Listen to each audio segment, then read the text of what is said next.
Hello সবাইকে, আমি রিনি। আমার একটা নতুন ডেইলি ব্লগে তোমাদেরকে অনেক ওয়েলকাম। তো আমি মুর্শিদাবাদের ছোট্ট একটি শহর বহরমপুরে থাকি।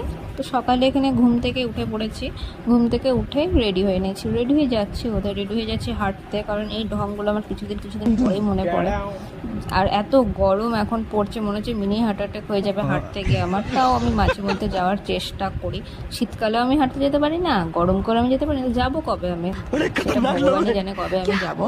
তো সেসব কথা ভাবনা চিন্তা করে লাভ নেই। তো এখানে আমি হেঁটে বাড়ি চলে এসেছি। তারপর উনি বসেছিলেন, ওনাকে আমি একটু আদর না করে বাড়ি ঢুকতে পারি, তো ওনাকে একটু আদর করে জুতোটা রেখে দিয়ে তারপর রুমে চলে এসেছি। রুমে এসে ফ্যানটা চালিয়ে এবার বসবো 5 মিনিট, তারপর আমার শান্তি।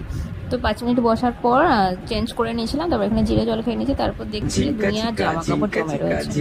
মানে আমি একদিন হাতে না, মানে হাত যদি না দিই জামা কাপড় ভাঁজ করে, তারপর যে কাজটাই বলো যেটা আমি ডেলি করি, সেই কাজটা যদি আমি একদিন না করি, যেমন জামা কাপড় গোছানো বলো কিংবা একটু ঘর দর গোছানো বা এটা ওটা, সেগুলো এত জমে যায় না, মনে হয় আমি কত জন্ম ধরে গোছাইনি। কেন এটা আমার সাথে হয় আমি জানি না, বাট এটাই হয় আমার সাথে।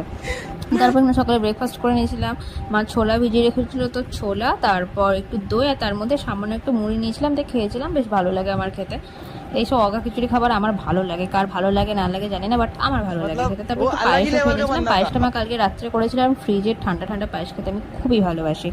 তো তারপর এখানে মা বললো দুপুরে আমি সব মানে কেটে কুটে রেখে দিচ্ছি রেডি করে, তুই একটু রান্নাটা করে নে। যেহেতু বৃহস্পতিবার ছিল, তার জন্য মা বৃহস্পতিবার অনেক পুজো থাকবে, পুজোর অনেক টাইম লাগে পুজো করতে, তার জন্য এখানে আমি রান্না করে নিয়েছিলাম। এখানে করেছিলাম আম দিয়ে টক ডাল, পাঁচ তরকারি করেছিলাম, পাঁচ তরকারির মধ্যে সমস্ত সবজিতে তরকারিটা করেছিলাম, আর করেছিলাম চিপস ভাজা। আর এখানে আমার জন্য ছিল পেঁপে সিদ্ধ, কুমড়ো সিদ্ধ। কে খায় এরকম গোটা গোটা সিদ্ধ? ভাই মেখে খায়, কিন্তু আমি গোটা খাই, আমার গোটা খেতে ভালো লাগে, তার জন্য আমি গোটা খাই, সেটা বড় কথা না। তারপর বিকালবেলা এখানে হাঁটতে বেরিয়ে পড়েছিলাম ঠাকুমাকে নিয়ে। ঠাকুমা আমার সাথে হাঁটতে যাবে না, চিন্তা করো না, ঠাকুমা জাস্ট ওর সখীর বাড়ি যাবে, তার জন্য আমি, ঠাকুমা বলছে একই রাস্তাতে যখন যাবো চল তাহলে তোর সাথে বেরিয়ে পড়ি।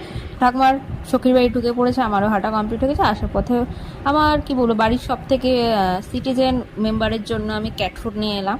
ওর মানে আমরা খেতে পাই না ভাই, সেটা বড় কথা না, ওর খাবার আগে আনতে হবে। তারপরে সে বাড়িতে চিপস ভাজা খেয়ে নিলাম। এগুলো না আমার বাড়িতে দিয়েছে, হেভি টেস্টি খেতে হয়েছে কিন্তু। তারপর এখানে রাতে ডিনার করে নিয়েছিলাম, ডাল, আলুর দম, রুটি, শসা আর পায়েস। হ্যাঁ, কালকের পায়েস আমি পরের দিন রাত্রে খাচ্ছি, সেটা বড় কথা না। পায়েস আমার খুবই পছন্দের, সেটাও যদি হয় ফ্রিজে, সেটা আমি ইগনোর করতে পারবো না। তারপর আমি রাত্রে খেয়ে নিয়েছিলাম একটু জোয়ান জল।